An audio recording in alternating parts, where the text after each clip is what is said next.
തരൂരിന്റെയും രാഹുൽ ഗാന്ധിയുടെയും പ്രത്യയശാസ്ത്രം വെവ്വേറെ. എക്സ്പോസ്റ്റ് പങ്കുവെച്ച് ശശി തരൂർ. കോൺഗ്രസിനെ വിമർശിച്ചുകൊണ്ടുള്ള അവലോകനം ട്വിറ്ററിൽ പങ്കുവെച്ച് ശശി തരൂർ. കോൺഗ്രസിന് ദിശാബോധവും നയവും ഇല്ലാതായെന്ന അവലോകനമാണ് തരൂർ പങ്കുവച്ചത്. കോൺഗ്രസ് വെറും പ്രതിപക്ഷമായി മാറുന്നുവെന്ന് അവലോകന നയത്തിൽ പറയുന്നു. ബദൽ നയം ഇല്ലാതെ എതിർപ്പ് മാത്രമായി കോൺഗ്രസ് മാറുന്നുവെന്ന നിരീക്ഷണമുണ്ട്. തരൂരിനെ കോൺഗ്രസ് ഒതുക്കുന്നുവെന്നും അവലോകനത്തിലുണ്ട്.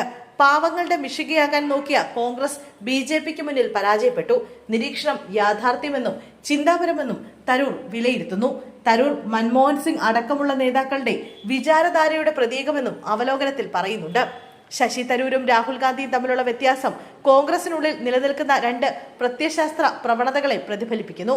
പ്രശ്നം അവരുടെ സഹവർത്തിത്വമല്ല, ആളുകളെ തിരഞ്ഞെടുക്കുന്നതിനോ സംയോജിപ്പിക്കുന്നതിനോ യോജിച്ച രീതിയിൽ കൊണ്ടുപോകാനോ ഉള്ള കഴിവ് കോൺഗ്രസിനില്ല എന്നതാണ് പ്രശ്നം എന്നും തരൂർ പങ്കുവച്ച പോസ്റ്റിൽ പറയുന്നു. 2 ദിവസം മുമ്പ് പ്രതിപക്ഷ നേതാവ് രാഹുൽ ഗാന്ധി വിളിച്ച കോൺഗ്രസ് MPമാരുടെ യോഗത്തിൽ നിന്ന് ശശി തരൂർ വിട്ടുനിന്നിരുന്നു.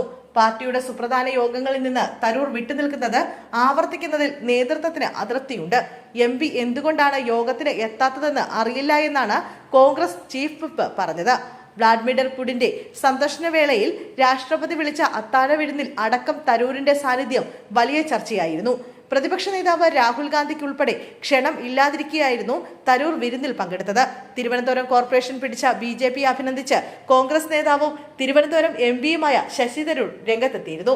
തലസ്ഥാനത്തെ രാഷ്ട്രീയ മാറ്റത്തിന്റെ സൂചനയെന്ന് തരൂർ സമൂഹ മാധ്യമങ്ങളിൽ എഴുതി. LDFന്റെ ഭരണമാറ്റത്തിനായി താൻ പ്രചാരണം നടത്തിയെങ്കിലും അതിന്റെ ഗുണം BJPക്ക് ലഭിച്ചുവെന്നും തരൂർ പറഞ്ഞു. സംസ്ഥാനത്ത് മികച്ച വിജയം നേടിയ UDFനെയും തരൂർ അഭിനന്ദിച്ചിരുന്നു.